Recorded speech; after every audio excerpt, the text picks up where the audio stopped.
आप सभी को नमस्ते। साइबर पाठशाला इंडिया के यूट्यूब चैनल में आपका स्वागत है।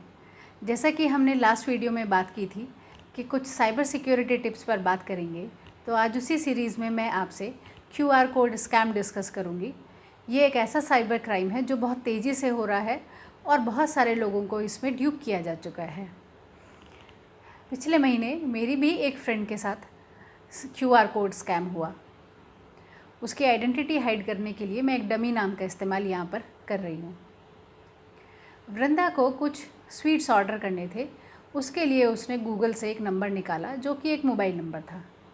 जब उसने उस मोबाइल पे फ़ोन किया तो किसी लड़के ने फ़ोन उठाया और उसने कहा कि हम होम डिलीवरी करा देंगे आपको, अगर विदिन 2 आवर्स आपको स्वीट्स चाहिए तब 3000 की आप एडवांस पेमेंट कर दीजिए, और अगर आपको 3 से 4 दिन में डिलीवरी चाहिए तब 1700 की पेमेंट करनी होगी।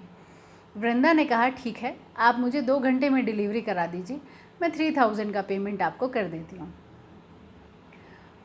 उस फ्रॉडस्टर ने वृंदा को एक QR कोड स्कैन करने के लिए व्हाट्सएप कर दिया और कहा कि जैसे ही हमारे पास पेमेंट की कंफर्मेशन आएगी हम आपको डिलीवरी करा देंगे।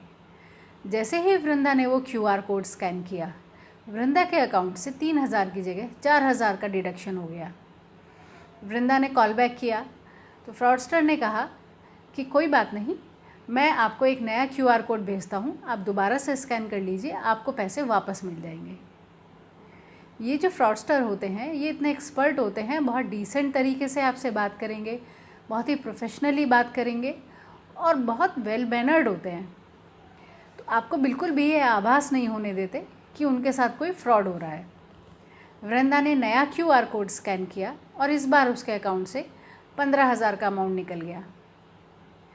2 बार ऐसा होने पर भी वृंदा को बिल्कुल भी नहीं लगा कि उसके साथ कोई साइबर फ्रॉड का इंसिडेंस हो गया है।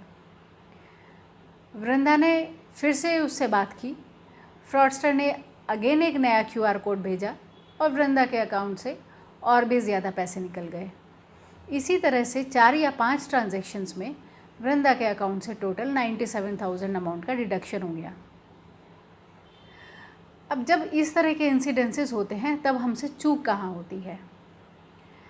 सबसे पहले तो जब हम गूगल से कोई फ़ोन नंबर निकाल रहे हैं, उस केस में we have to make sure कि वो नंबर ऑथेंटिक है या नहीं। आप कंफर्म कर लें कि जिस भी शॉप का आपने नंबर निकाला है क्या ये मोबाइल नंबर उसी का है। बहुत सारे इंसिडेंसेस में ऐसा देखा गया कि फ्रॉडस्टर्स किसी फेमस पॉपुलर बिजनेस के नाम से अपना नंबर ऑनलाइन रजिस्टर करा लेते हैं जो गूगल सर्च में ऊपर आ जाता है, और नॉर्मल ऑर्डिनरी यूज़र वहीं से वो नंबर पिक करता है जो उसे सबसे पहले दिख जाता है और पेमेंट कर देता है या ऑनलाइन ऑर्डर प्लेस करता है। दूसरा जो चीज़ हमें ध्यान रखनी है कि अगर हमें पेमेंट करनी है तब ही हमें QR कोड स्कैन करने की ज़रूरत होती है या हमें UPI पिन की ज़रूरत पड़ती है। पेमेंट रिसीव करने के लिए किसी भी QR कोड की ज़रूरत नहीं है, किसी भी UPI पिन को कहीं पर भी डालने की ज़रूरत नहीं होती है। तीसरी चीज़, अगर आपके साथ एक बार इंसिडेंस हो गया तो इस उम्मीद में ना रहें कि आपको पैसे वापस मिल जाएंगे और आप एक नया QR कोड स्कैन कर दें। सबसे पहले विक्टिम होने पर आपको बैंक को इन्फॉर्म करना है। अगर पॉसिबल है तो जो बैलेंस अमाउंट है उसे किसी दूसरे अकाउंट में ट्रांसफ़र कर लें।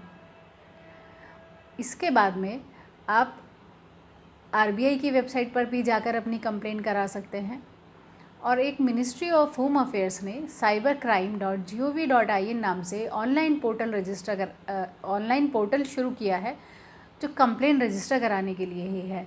आप वहाँ पर भी कंप्लेंट करा सकते हैं। और ये हमेशा ध्यान रखें, जब भी आप कंप्लेंट कराते हैं कोई, तो जितनी मैक्सिमम इन्फॉर्मेशन आप प्रोवाइड करा सकें वो कराएं। मैक्सिमम इन्फॉर्मेशन जैसे आपके पास में मैसेजेस या जो भी कन्वर्सेशन आपकी फ्रॉडस्टर से हुई है उसके स्क्रीनशॉट्स नॉर्मल मैसेज के हैं या आपके पास व्हाट्सएप के स्क्रीनशॉट्स हैं, वो आप कंप्लेंट कराते समय ज़रूर प्रोवाइड कराएं।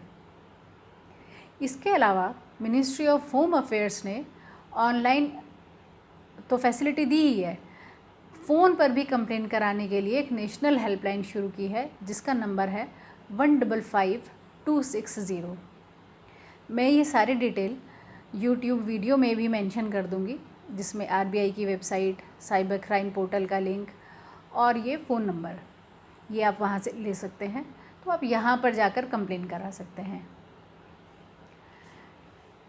तो हमने इस वीडियो में बात की प्रिवेंटिव टिप्स क्या हो सकते हैं, अगर हम विक्टिम हो गए हैं तब हमें क्या स्टेप्स लेने हैं, और ऑनलाइन या फ़ोन पे ऑर्डर प्लेस करते समय हमें किन प्रिकॉशंस का ध्यान रखना है जिससे कि हमें कोई फ्रॉडस्टर ट्रैप नहीं कर पाए। आज के लिए बस इतना ही। नेक्स्ट वीडियो में हम कुछ और साइबर सिक्योरिटी पर ही इंटरेस्टिंग बात करेंगे, या हम किसी टेक्निकल टॉपिक को डिस्कस कर सकते हैं। आप भी अगर कोई अपने इंटरेस्ट का टॉपिक शेयर करना चाहते हैं तो आप कमेंट बॉक्स में लिख सकते हैं। Do like the channel, share it and subscribe it for future updates. Thank you so much.